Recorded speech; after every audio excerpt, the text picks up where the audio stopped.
ਸਤਿ ਸ਼੍ਰੀ ਅਕਾਲ ਜੀ। ਹਰਜਿੰਦਰ ਵਾਲੀਆ YouTube channel ਤੇ ਤੁਹਾਡਾ ਸਵਾਗਤ।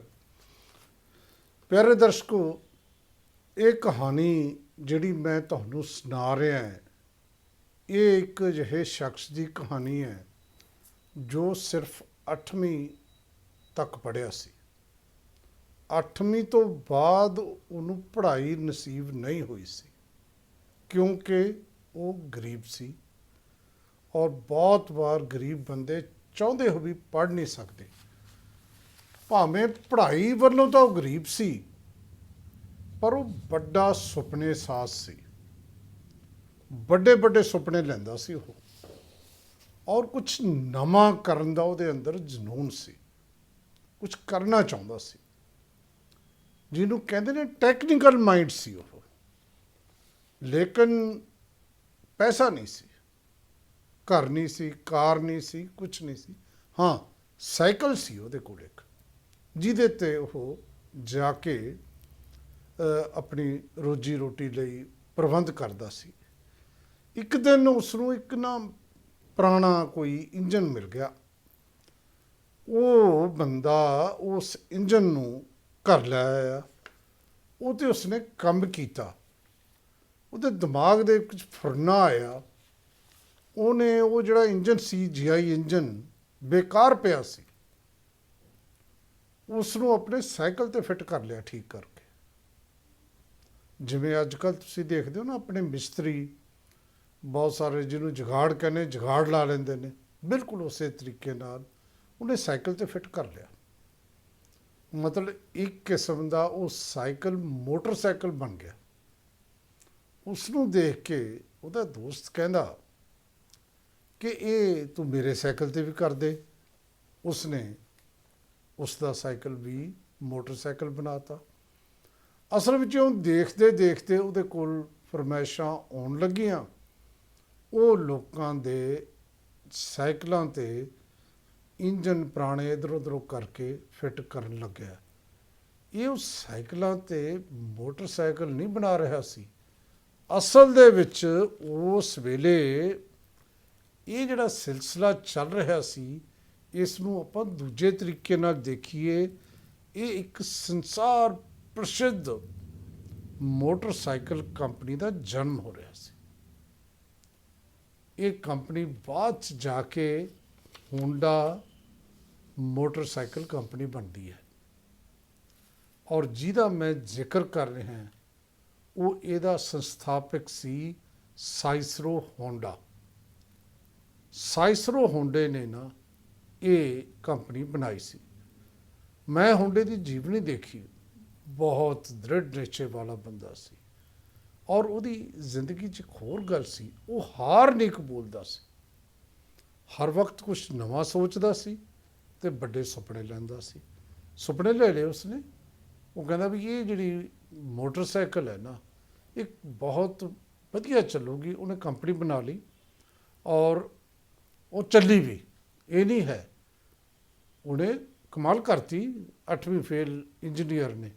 ਅਸਲ ਦੇ ਵਿੱਚ ਉਹ ਦੁਨੀਆ ਉਸ ਨੂੰ ਇਹ ਕਹਿੰਦੀ ਸੀ ਉਸ ਵੇਲੇ ਕਿ ਹੈਨਰੀ ਫੋਰਡ ਤੋਂ ਬਾਅਦ ਦੂਜਾ ਵੱਡਾ ਇੰਜੀਨੀਅਰ ਹੈ। ਪੜ੍ਹਾਈ ਛੱਡੋ ਤੁਸੀਂ, ਜਿਵੇਂ ਉਹ ਕੰਮ ਕਰ ਰਿਹਾ ਸੀ। ਪਰ ਇੱਕ ਗੱਲ ਜਿਹੜੀ ਮੈਂ ਦੱਸਣੀ ਚਾਹੁੰਦਾ, ਆਮ ਤੌਰ 'ਤੇ ਅੱਜ ਕੱਲ੍ਹ ਖਬਰਾਂ ਆਉਂਦੀਆਂ ਨੇ ਨਾ ਕਿ ਗੁਲਾਬੀ ਸੁੰਡੀ ਨੇ ਫਸਲ ਖਰਾਬ ਕਰ ਲਈ, ਉਹਦੇ ਕਾਰਨ ਕਿਸਾਨ ਨੇ ਖੇਤ ਦੇਖ ਕੇ ਸਲਫਾਸ ਖਾ ਲਈ, ਸੁਸਾਈਡ ਕਰ ਲਿਆ। ਬੰਦੇ ਦਾ ਵੱਡਾ ਨੁਕਸਾਨ ਹੋਇਆ, ਉਹ ਆਤਮ ਹੱਤਿਆ ਕਰ ਗਿਆ। ਇਹ ਜਿਹੀ ਖਬਰਾਂ ਆਮ ਸੁਣਦੇ ਹਾਂ, ਆਪਾਂ ਪੜ੍ਹਦੇ ਹਾਂ। ਲੇਕਿਨ ਇਸ ਬੰਦੇ ਦੀ ਕਮਾਲ ਦੇਖੋ, ਜਿਸਨੇ ਹੋਂਡਾ ਮੋਟਰਸਾਈਕਲ ਕੰਪਨੀ ਬਣਾਈ ਸੀ, ਉਹ ਇੱਕ ਵਾਰ ਨਹੀਂ, 2 ਵਾਰ ਉਜੜਿਆ। ਪਹਿਲੀ ਵਾਰ ਤਾਂ ਇਹ ਜਦੋਂ ਦੂਸਰਾ ਵਿਸ਼ਵ ਯੁੱਧ ਹੋਇਆ, ਜਦੋਂ ਜਾਪਾਨ 'ਤੇ ਬੰਬਾਰੀ ਕੀਤੀ ਗਈ ਅਮਰੀਕਨਾਂ ਵੱਲੋਂ, ਇਹਦੀ ਫੈਕਟਰੀ ਤਬਾਹ ਹੋ ਗਈ। ਉਹਦੇ ਵੀ ਬੰਬ ਡਿੱਗਿਆ ਸੀ, ਗਿਆ ਸੜਕ 'ਤੇ ਆ ਗਿਆ, ਜ਼ੀਰੋ ਹੋ ਗਿਆ। ਫਿਰ ਉੱਠਿਆ, ਫਿਰ ਬਣਾਈ। ਦੂਜੀ ਵਾਰ ਜਦੋਂ ਬਣੀ ਤੇ ਦੂਜੀ ਵਾਰ ਜਾਪਾਨ 'ਚ ਭੁਚਾਲ ਬੜੇ ਆਉਂਦੇ ਨੇ, ਤੇ ਭੁਚਾਲ ਆਇਆ ਇਹਦੀ ਫੈਕਟਰੀ ਮਿੱਟੀ ਹੋ ਗਈ। ਔਰ 2 ਵਾਰੀ ਜਿਸ ਬੰਦੇ ਦੀ ਫੈਕਟਰੀ ਤਬਾਹ ਕੀ ਹੋਵੇ, 2 ਵਾਰੀ ਦਿਵਾਲੀਆ ਹੋ ਗਿਆ ਹੋਵੇ, ਜਿਹਦੇ ਕੋਲ ਰੋਟੀ ਦਾ ਕੋਈ ਸਾਧਨ ਨਾ ਹੋਵੇ, ਜਿਹਦੇ ਕੋਲ ਕੁਛ ਨਾ ਬਚਿਆ ਹੋਵੇ, ਪਰ ਇੱਕ ਚੀਜ਼ ਉਹਦੇ ਕੋਲ ਬਚੀ ਹੋਈ ਸੀ ਜਿਹਦੀ ਹਰ ਬੰਦੇ ਨੂੰ ਲੋੜ ਹੁੰਦੀ ਹੈ, ਉਹ ਸੀ ਹਿੰਮਤ। ਹਾਰ ਨਾ ਮੰਨਣ ਵਾਲੀ ਸੋਚ। ਇਹੀ ਸੋਚ ਬੰਦੇ ਨੂੰ, ਇਹੀ ਹਿੰਮਤ ਬੰਦੇ ਨੂੰ ਹਰ ਵਾਰ ਖੜਾ ਕਰਦੀ ਹੈ ਜਦੋਂ ਡਿੱਗ ਪੈਂਦਾ ਹੈ। कुछ इस तरह तय की हमने मंजिलें, गिर गए गिर कर उठे उठ कर चल दिए। वो फिर चल पिया, उन्हें हिम्मत नहीं हारी, उसने फिर बनाई। ਉਹਦੇ ਕੋਲ ਕੋਈ ਪੈਸਾ ਨਹੀਂ ਸੀ। ਜਦੋਂ ਉਹ ਤੀਜੀ ਵਾਰ ਉਸਨੇ ਫੈਕਟਰੀ ਬਣਾਈ ਨਾ, ਉਹਦੇ ਕੋਲ ਤਾਂ ਸੰਦ ਵੀ ਨਹੀਂ ਸੀ, ਪੁਰਜੇ ਵੀ ਨਹੀਂ ਸੀ। ਉਸ ਵੇਲੇ ਉਸਨੇ ਇਹ ਆਪਣੀ ਆਟੋਮੋਬਾਈਲ ਕੰਪਨੀ, ਜਿਹੜੀ ਦੁਨੀਆ ਦੀ ਐਡੀ ਪ੍ਰਸਿੱਧ ਕੰਪਨੀ ਹੈ ਹੁਣ, ਉਹਦੇ ਲਈ ਸੰਦ ਖਰੀਦਣ ਲਈ, ਟੂਲ ਖਰੀਦਣ ਲਈ ਆਪਣੀ ਪਤਨੀ ਦੇ ਗਹਿਣੇ ਤੱਕ ਵੇਚੇ। ਹੋਰ ਤਾਂ ਕੁਛ ਹੈ ਹੀ ਨਹੀਂ ਸੀ ਉਹਦੇ ਕੋਲ। ਔਰ ਇਹ 1948 ਦੀ ਗੱਲ ਕਰਦਾ, ਜਿਹੜੀ ਕੰਪਨੀ ਹੁਣ ਐਡੀ ਵੱਡੀ ਹੈ। ਤਾਂ ਉਹ 2 ਵਾਰੀ ਉੱਜੜ ਕੇ ਦੁਬਾਰਾ ਐਂ ਕਹਿ ਲਈਏ ਕਿ 2 ਵਾਰੀ ਜ਼ੀਰੋ ਹੋਇਆ ਅਤੇ ਉਦੋਂ ਬਾਅਦ ਹੀਰੋ ਹੋਇਆ। ਇਹ ਹਾਂ, ਇੱਕ ਗੱਲ ਜ਼ਰੂਰ ਆਪਾਂ ਕਰੀਏ, ਇਕੱਲੇ ਪਤਨੀ ਨੇ ਗਹਿਣੇ ਨਹੀਂ ਦਿੱਤੇ ਟੂਲ ਖਰੀਦਣ ਲਈ, ਉਹਦਾ ਸਾਥ ਵੀ ਦਿੱਤਾ। ਪਤਨੀ ਦਾ ਸਾਥ ਵੀ, ਜਦੋਂ ਕੋਈ ਸਕਸੈਸਫੁਲ ਬੰਦਾ ਕੰਮ ਕਰਦਾ ਨਾ, ਨਾਂ ਉਹਦਾ ਹੁੰਦਾ ਪਰ ਉਹਦੇ ਪਿੱਛੇ ਔਰਤ ਵੀ ਹੁੰਦੀ ਹੈ। ਇਹ ਵੀ ਆਪਾਂ ਯਾਦ ਰੱਖੀਏ। ਸੋ ਹੋਂਡਾ, ਜਿਹੜੇ ਅਮਰੀਕਨਾਂ ਨੇ ਉਹਦੀ ਫੈਕਟਰੀ ਤਬਾਹ ਕੀਤੀ ਸੀ, ਇੱਕ ਮੌਕਾ ਆਇਆ, ਉਹ ਪਹਿਲਾ ਜਾਪਾਨੀ ਬਣਿਆ ਜਿਹਨੂੰ ਅਮਰੀਕਨ ਹਾਲ ਆਫ ਫੇਮ ਲਈ ਚੁਣਿਆ ਗਿਆ। ਯਾਨੀ ਤੁਸੀਂ ਦੇਖੋ, 8ਵੀਂ ਫੇਲ ਹੋਵੇ, ਇਨਵੈਸਟਮੈਂਟ ਲਈ ਕੁਛ ਨਾ ਹੋਵੇ, ਇਸ ਰੁਤਬੇ 'ਤੇ ਕਿਵੇਂ ਪਹੁੰਚਿਆ, ਇਹ ਦੇਖਣ ਵਾਲੀ ਗੱਲ ਹੈ। ਇਹ ਕਿਵੇਂ ਪਹੁੰਚਿਆ, ਇਹੀ ਮੈਂ ਦੱਸਣਾ ਚਾਹੁੰਦਾ।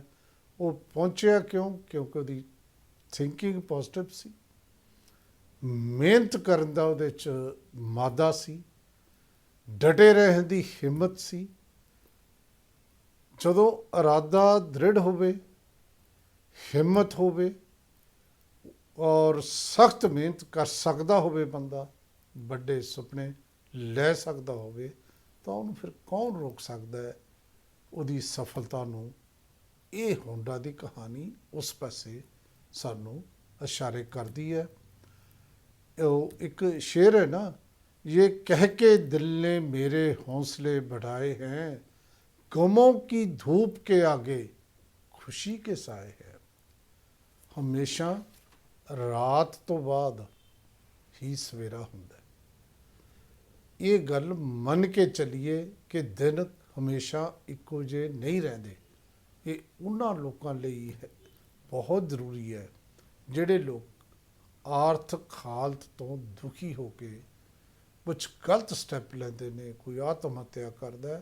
ਉਹ ਤੁਸੀਂ ਇਸ ਬੰਦੇ ਨੂੰ ਦੇਖੋ ਨਾ, ਜਿਹਨੇ ਕਿੰਨੀ ਮਿਹਨਤ ਨਾਲ ਆਪਣੀ ਇਹ 2 ਵਾਰ ਬਣਾਈ ਫੈਕਟਰੀ, ਜਿਹੜੀ ਮਿੱਟੀ ਹੋਈ, ਉਹ 'ਚ ਫਿਰ ਉੱਠਿਆ ਅਤੇ ਹੁਣ ਹਾਲੇ ਦੁਨੀਆ 'ਚ ਹੋਂਡਾ ਮੋਟਰਸਾਈਕਲ ਦਾ ਕਿੱਡਾ ਨਾਂ ਹੈ।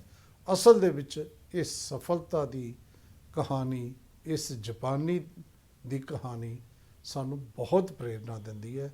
ਅੱਜ ਇੰਨਾ ਹੀ, ਬਾਕੀ ਫਿਰ